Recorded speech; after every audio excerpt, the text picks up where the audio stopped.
মাধ্যমিক 2026 বা দশম শ্রেণীর সমস্ত শিক্ষার্থী বন্ধুদের জন্য আজকে ক্লাসে আলোচনা করব physical science last minute suggestion 2026 বা ভৌতবিজ্ঞানের শেষ মিনিট সাজেশন 2026। আজকে ক্লাসে আমি ভৌতবিজ্ঞানের প্রতিটি অধ্যায় থেকে গুরুত্বপূর্ণ 2 নাম্বার এবং 3 নাম্বারের কোশ্চেনগুলি আলোচনা করে দেবো। এই সমস্ত প্রশ্নগুলির উত্তর যদি তোমরা ভালো করে মুখস্থ করে রাখো তাহলে এদের মধ্যে থেকেই সমস্ত কোশ্চেন তোমরা মাধ্যমিকে 2026 ফাইনাল পরীক্ষায় অবশ্যই কমন পেয়ে যাবে। এর আগে ক্লাসে ভৌতবিজ্ঞানে অতি সংক্ষিপ্ত প্রশ্ন বা এমসিকিউ 100টির মতো প্রশ্ন উত্তরগুলি আলোচনা করে দিয়েছি। তোমরা যারা ওই ক্লাসটি দেখোনি এই ভিডিওটির কমেন্টে এবং ডেসক্রিপশনের লিঙ্কটি পিন করে দিয়েছি, তোমরা অবশ্যই দেখে নেবে। এবার মূল বিষয়ের মধ্যে চলে আসো। প্রথম অধ্যায় পরিবেশের জন্য ভাবনা 1.1 ভৌতবিজ্ঞান ও পরিবেশ। সংক্ষিপ্ত উত্তরধর্মী প্রশ্ন মান 2। 1 নম্বর, ভবিষ্যতে পরিবেশের উপর বিশ্ব উষ্ণায়নের দুটি সম্ভাব্য প্রভাব উল্লেখ করো। 2 ওজন স্তরের ওজনের বিয়োজনে এনোর ভূমিকা লেখো। এবার চলছে পরবর্তী পার্ট 1.2 শক্তির যথাযথ ব্যবহার। সংক্ষিপ্ত উত্তরধর্মী প্রশ্ন মান 2। 1 নম্বর,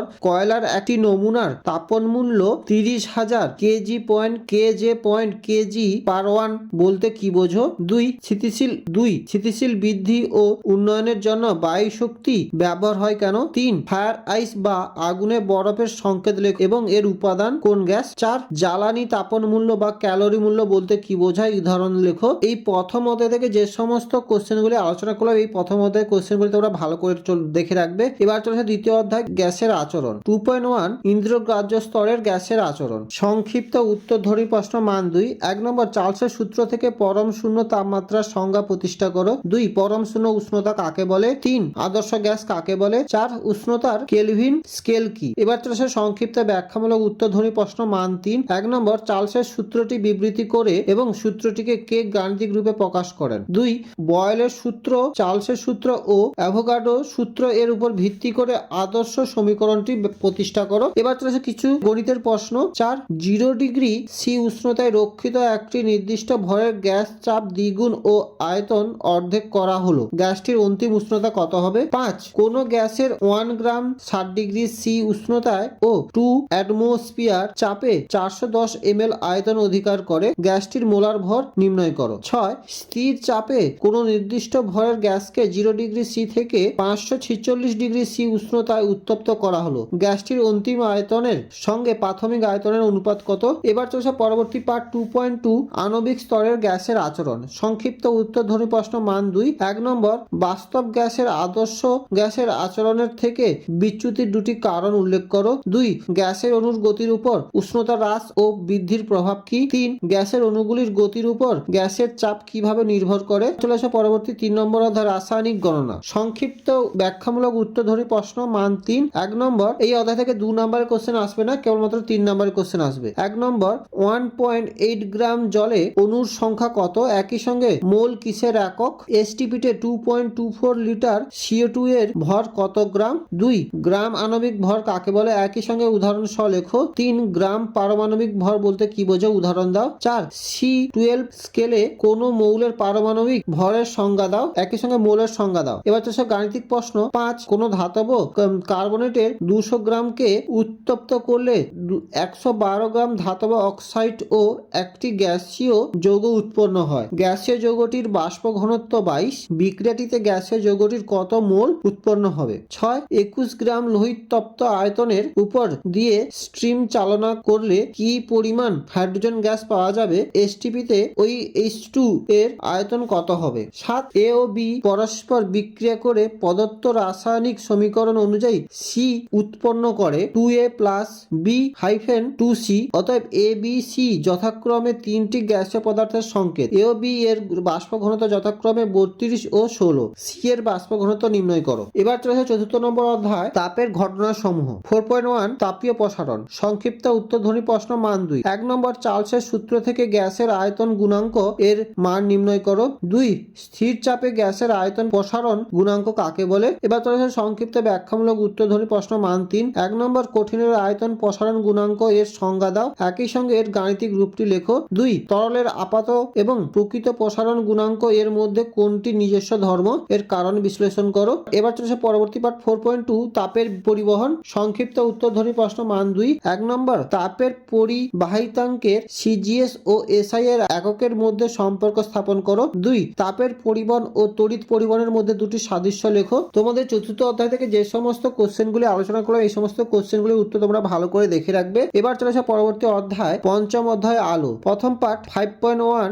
গোলীয় দর্পণের আলোর প্রতিফলন। সংক্ষিপ্ত উত্তরধর্মী প্রশ্ন, মান 2। 1 নম্বর, প্রতিবিম্বের রৈখিক বিবর্ধন কাকে বলে? 2 গোলীয় দর্পণের মেরু বলতে কি বোঝো? 3 কোন দর্পণের বস্তুর দৈর্ঘ্যের তুলনায় ছোট দৈর্ঘ্যের অসৎ প্রতিবিম্ব গঠিত হতে পারে কি? ব্যাখ্যা করো। এবার চলে আসো সংক্ষিপ্ত ব্যাখ্যামূলক উত্তরধর্মী প্রশ্ন, মান 3। 1 নম্বর, অবতল দর্পণের ক্ষেত্রে ফোকাস দূরত্ব ও বক্রতা ব্যাসার্ধের মধ্যে সম্পর্ক নির্ণয় করো। 2 মোটর গাড়ির হেডলাইটে কোন ধরনের দর্পণ ব্যবহার করা হয় এবং কেন? 3 সৎ ও অসৎ প্রতিবিম্বের মধ্যে পার্থক্যগুলি লেখো। এবার চলে আসো 5.2 আলোর প্রতিসরণ। সংক্ষিপ্ত উত্তরধর্মী প্রশ্ন, মান 2। 1 নম্বর, কোন মাধ্যমের প্রতিসরাঙ্ক বা আপেক্ষিক প্রতিসরাঙ্ক কোন কোন বিষয়ের উপর নির্ভর করে? 2 লঘুতর থেকে ঘনতর মাধ্যমে আলোক রশ্মির প্রতিসরণের চ্যুতিকোণ নির্ণয় করো। 3 একটি প্রিজমের কটি আয়তকার এবং কটি ত্রিভুজাকার তল আছে? এবার চলে আসে সংক্ষিপ্ত ব্যাখ্যামূলক উত্তরধর্মী প্রশ্ন, মান 3। 1 নম্বর, দেখাও যে একটি একবর্ণী আলোক রশ্মির সমবাহু ত্রিভুজের মধ্য দিয়ে প্রতিসমভাবে নির্গত হলে আলোক রশ্মির চ্যুতিকোণ হবে ন্যূনতম। 2 আলোর প্রতিসরণের স্লেনের সূত্রটি লেখো, এর থেকে প্রতিসরাঙ্কের ব্যাখ্যা করো। অথবা প্রশ্নটিকে ঘুরে আসতে পারে, আলোর প্রতিসরণের সূত্র দুটি লেখো। এবার গাণিতিক প্রশ্ন চলে আসো। 3 একটি সমবাহু প্রিজমের পৃষ্ঠে একটি আলোক রশ্মি কত কোণে আপতিত হলে রশ্মিটির ন্যূনতম চ্যুতিকোণ 20 ডিগ্রি হবে? 4 2 mm বেধের একটি কাঁচের ফলক অতিক্রম করতে একটি আলোক রশ্মির কত সময় লাগবে তা গণনা করো। প্রদত্ত কাঁচের প্রতিসরাঙ্ক 1.5। 5 কোন মাধ্যমের আলোর বেগ 2 × 10⁸ m/s হলে ওই মাধ্যমের প্রতিসরাঙ্কের মান কত? পরবর্তী পার্ট 5.3 লেন্স। সংক্ষিপ্ত উত্তরধর্মী প্রশ্ন, মান 2। 1 নম্বর, উত্তর লেন্সের আলো কেন্দ্র বলতে কি বোঝায়? চিত্র অঙ্কন করে ব্যাখ্যা করো। 2 উত্তর লেন্সের অভিসারী ক্রিয়া ব্যাখ্যা করো। 3 একটি সরল ক্যামেরা দ্বারা গঠিত প্রতিবিম্বের বৈশিষ্ট্য উল্লেখ করো। এবার চলে সংক্ষিপ্ত ব্যাখ্যামূলক উত্তরধর্মী প্রশ্ন, মান 3। 1 নম্বর, একটি উত্তর লেন্সের প্রধান অক্ষের সমান্তরালে আপতিত রশ্মিগুচ্ছের জন্য প্রতিসৃত রশ্মির চিত্র অঙ্কন করো। একই সঙ্গে ফোকাস চিহ্নিতকরণ করো। 2 উত্তর লেন্সের সাহায্যে কিভাবে বস্তুর অসৎ সমশীর্ষ ও বিবর্ধিত প্রতিবিম্ব গঠিত হয় তা চিত্রসহ ব্যাখ্যা করো। 3 হর্ষদৃষ্টি বা মায়োপিয়া কি? একই সঙ্গে চোখের হর্ষদৃষ্টি জনিত ত্রুটির কারণ কি? এবার তো গাণিতিক প্রশ্ন। 4 একটি উত্তর লেন্স থেকে 20 cm দূরে একটি বস্তু রাখার ফলে উৎপন্ন প্রতিবিম্ব লেন্সের কোনো দিকেই পাওয়া গেল না, ওই লেন্সের ফোকাস দূরত্ব কত? 5 একটি বস্তুর দৈর্ঘ্য 5 cm, এটিকে উত্তর লেন্সের সামনে 2 cm দূরত্বে রাখা 10 cm দৈর্ঘ্যের প্রতিবিম্ব পাওয়া গেল, রৈখিক বিবর্ধন ও প্রতিবিম্ব দূরত্ব কত? এবার তো পরবর্তী পয়েন্ট 5.5 আলোক তরঙ্গ। সংক্ষিপ্ত উত্তরধর্মী প্রশ্ন, মান 2। 1 নম্বর, এক্স রশ্মি এবং ওয়াই রশ্মি এর ব্যবহার লেখো। 2 বিপদ সংকেত হিসেবে কোন বর্ণের আলোর ব্যবহার করা হয় এবং কেন? 3 এক্স রশ্মির ধর্মগুলির উল্লেখ করো। এই পঞ্চম অধ্যায় থেকে যে সমস্ত প্রশ্নগুলি আলোচনা করলাম এই সমস্ত প্রশ্ন উত্তর তোমরা ভালো করে দেখে রাখবে। এবার চলে আসে 6 নম্বর অধ্যায়, প্রথম পার্ট 6.1 জল তড়িৎ বিভব পার্থক্য ও তড়িৎ চালক বল। সংক্ষিপ্ত উত্তরধর্মী প্রশ্ন, মান 2। 1 নম্বর, মুক্ত বর্তনীতে তড়িৎ কোষের তড়িৎ চালক বলের সংজ্ঞা দাও। 2 কোষের তড়িৎ চালক বল ও বিভব প্রভেদ এর দুটি পার্থক্য লেখো। এবার তো পরবর্তী পার্ট 6.2 ওহমের সূত্র। সংক্ষিপ্ত উত্তরধর্মী প্রশ্ন, মান 2। 1 নম্বর, একটি বৈদ্যুতিক কোষের অভ্যন্তরীণ রোধ ও ইএমএফ এর সম্পর্ক প্রতিষ্ঠা করো। 2 ওহমের সূত্রটি বিবৃতি করো। 3 পরিবাহীর রোধ পরিবাহীর দৈর্ঘ্য প্রস্থচ্ছেদ এবং উপাদানের উপর কিভাবে নির্ভর করে তা লেখো। 4 রোধাঙ্কের সংজ্ঞা দাও। এবার চলে আসে সংক্ষিপ্ত ব্যাখ্যামূলক উত্তরধর্মী প্রশ্ন, মান 3। 1 নম্বর, ওহমের সূত্রে I-V লেখচিত্রটি অঙ্কন করো। একই সঙ্গে এই লেখচিত্র থেকে রোধের মান নির্ণয় করবে কিভাবে? 2 ওহমের সূত্রটি লিখে কিভাবে তা থেকে রোধের সংজ্ঞা পাওয়া যায় তা লেখো। এবার চলে গাণিতিক প্রশ্ন। 3 নম্বর, সমদৈর্ঘ্যের দুটি ধাতব তার এ ও বি একই পদার্থ দিয়ে গঠিত। এ তারটির ব্যাসার্ধ 8, তারটির ব্যাসার্ধের দ্বিগুণ, তার দুটি রোধের অনুপাত কত হবে? 4 একটি বৈদ্যুতিক বাতিকে 220 ভি মেইনসের সঙ্গে যুক্ত করলে 1A তড়িৎ প্রবাহ ঘটে। ওই বাতিকে 110 ভি মেইনসের সঙ্গে যুক্ত করলে কত প্রবাহ হবে? 5 আভ্যন্তরীণ রোধ ও 2V তড়িৎ চালক বল বিশিষ্ট একটি তড়িৎ কোষকে 15 রোধের সঙ্গে যুক্ত করা হলো। কোষের প্রান্তদ্বয়ের মধ্যে বিভব বিভেদ কত হবে নির্ণয় করো। এবার চলছে পরবর্তী পার্ট 6.3 তড়িৎ প্রবাহের তাপীয় ফল। সংক্ষিপ্ত উত্তরধ্বনি প্রশ্ন মান 2। 1 নম্বর বৈদ্যুতিক হিটারের তারের বৈশিষ্ট্য লেখো। একই সঙ্গে 2 বৈদ্যুতিক লাইনে ফিউজের ব্যবহার হয় কেন। 3 বৈদ্যুতিক ফিউজ তার কি। এবার চলছে সংক্ষিপ্ত ব্যাখ্যামূলক উত্তরধ্বনি প্রশ্ন মান 3। 1 নম্বর ফিউজ তারের বৈশিষ্ট্যগুলি কি কি। 2 তড়িৎ প্রবাহের তাপীয় ফল সংক্রান্ত জুলের সূত্রটি বিবৃতি করো। 6.4 তড়িৎ ক্ষমতা। সংক্ষিপ্ত উত্তরধ্বনি প্রশ্ন মান 2। 1 নম্বর কিলোওয়াট ঘন্টা কি। 2 একটি বাল্বের রেটিং লেখা আছে 220V-100W, এর অর্থ কি। সংক্ষিপ্ত ব্যাখ্যামূলক উত্তরধ্বনি প্রশ্ন মান 3। 1 নম্বর ভাস্বর বাতির তুলনায় CFL ও LED বাতির ব্যবহারের সুবিধাগুলি সংক্ষেপে লেখো। 2 220V থেকে 60W ও 110V থেকে 60W বৈদ্যুতিক বাতি দুটির রোধের অনুপাত কত হবে। এবার থেকে পরবর্তী পার্ট 6.5 তড়িৎ চুম্বকত্ব। সংক্ষিপ্ত উত্তরধ্বনি প্রশ্ন মান 2। 1 নম্বর অ্যাম্পিয়ারের শনাক্তকরণ নিয়মটি লেখো। 2 তড়িৎ চুম্বকের ক্ষমতা বা শক্তি কি কি উপায়ে বৃদ্ধি পায় বা হ্রাস করা যায়। 3 তড়িৎ চুম্বকের ব্যবহারগুলি লেখো। 4 আর্থিং এর প্রয়োজনীয়তা কি। 5 3 পিন প্লাগের একটি পিন অপেক্ষাকৃত মোটা হয় রাখা হয় কেন। 6 গৃহস্থালী বৈদ্যুতিক লাইনে বৈদ্যুতিক বাতি, বৈদ্যুতিক পাখা, রেফ্রিজারেটর ইত্যাদি সরালো সমবায় যুক্ত থাকে না কেন। সংক্ষিপ্ত ব্যাখ্যামূলক উত্তরধ্বনি প্রশ্ন মান 3। 1 নম্বর ফ্লেমিং এর বাম হস্ত নিয়মটি লেখো অথবা চিত্র অঙ্কন করো। একই সঙ্গে চিত্র অঙ্কন করো। 2 বাল্যচক্রের কার্যনীতি লেখো। 3 ডায়নামো বৈদ্যুতিক মোটরের মধ্যে পার্থক্য লেখো। 4 জলবিদ্যুৎ উৎপাদনের ভিত্তিগত কৌশলটি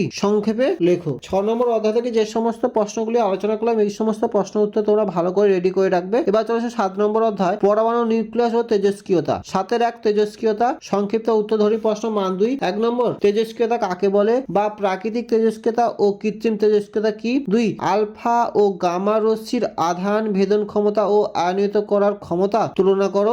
এবার চলেছে সংক্ষিপ্ত ব্যাখ্যামূলক উত্তরধ্বনি প্রশ্ন মান 3। 1 নম্বর তেজস্ক্রিয়তার ব্যবহার লেখো। 2 আলফা ও বিটা রশ্মির আধার ও ভেদন ক্ষমতার তুলনা করো। এবার চলেছে আলফা ও গামা রশ্মির আধান ভেদন ক্ষমতা ও আয়নিত করার ক্ষমতা এর মধ্যে তুলনা করো। এবার চলেছে পরবর্তী পার্ট 7.2 নিউক্লিয় শক্তি। সংক্ষিপ্ত উত্তরধ্বনি প্রশ্ন মান 2। 1 নম্বর নিউক্লিয় সংযোজনের আগে নিউক্লিয় বিভাজন ঘটে কেন।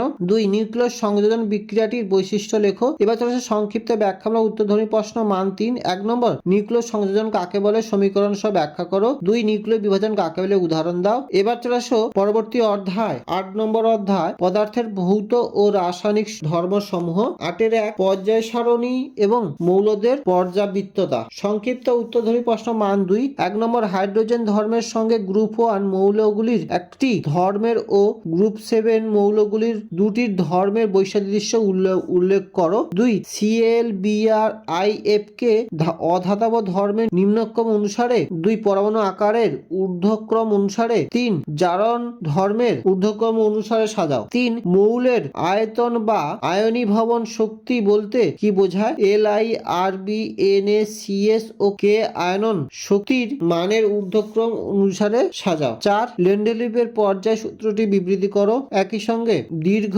পর্যায় সারণীর শ্রেণী দুটি হচ্ছে মৌলগুলিকে ক্ষারীয় মৃত্তিকা ধাতু বলা হয় কেন। এবার চলছে পরবর্তী পার্ট 8.2 আননীয় ও সমযোজী বন্ধন। সংক্ষিপ্ত উত্তরধ্বনি প্রশ্ন মান 2। 1 নম্বর CH4 এর লুইস ডট ডায়াগ্রাম এঁকে দেখাও যে CH4 সমযোগী বন্ধন দ্বারা গঠিত।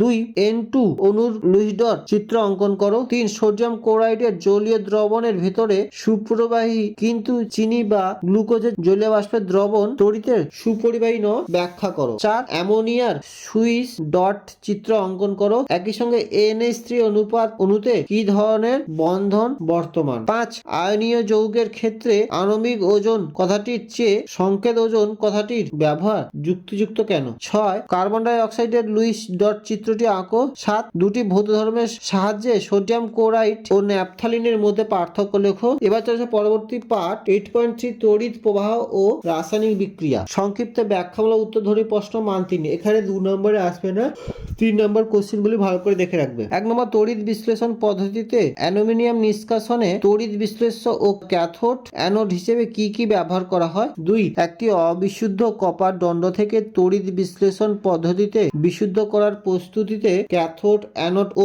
তড়িৎ বিশ্লেষ্য রূপে কি কি ব্যবহৃত হয়। 3 তীব্র তড়িৎ বিশ্লেষ্য পদার্থ বলতে কি বোঝো উদাহরণ দাও। এবং প্লাটিনাম তড়িৎদ্বারের সাহায্যে যে অম্লায়িত জলের তড়িৎ বিশ্লেষণের সময় ক্যাথোড এবং অ্যানোডে কি কি বিক্রিয়া সংঘটিত হয়। 4 তড়িৎ লেপন কাকে বলে এবং তড়িৎ লেপনের উদ্দেশ্য লেখো। এবার চলে আসো পরবর্তী ইউনিট 8.4 পরীক্ষাগার ও রাসায়নিক শিল্পের জৈব রসায়ন। সংক্ষিপ্ত উত্তরধ্বনি প্রশ্ন মান 2। 1 নম্বর শর্ত ও সমিত রাসায়নিক সমীকরণ সহ ইউরিয়া কিভাবে শিল্প উৎপাদন করা হয় লেখো। 2 অ্যামোনিয়া গ্যাসকে গাঢ় H2SO4 বা অনাস P205 CaCl2 দ্বারা শুষ্ক করা যায় না, কিন্তু CaO দ্বারা শুষ্ক করা যায় কেন? 3 আম্লিক খাদ্য অ্যালুমিনিয়ামের পাত্রে রাখা উচিত নয় কেন? 4 লোহায় মরিচা পড়া প্রতিরোধের দুটি উপায় লেখো। 5 প্রদত্ত ধাতুগুলির একটি করে ব্যবহার লেখো, যেমন অ্যালুমিনিয়াম, কপার, আয়রন এবং জিঙ্ক। 6 জিঙ্ক ব্লেন্ডকে জিঙ্কের খনিজ ও আকরিক 2 বলা যায় কেন? 7 পলিটি ট্রাম্ফু ওরেইথিলিন এর একটি ব্যবহার উল্লেখ করো। 8 কিভাবে পরিবর্তিত করবে Hc সমান CH greater than hyphen H3C minus CH3।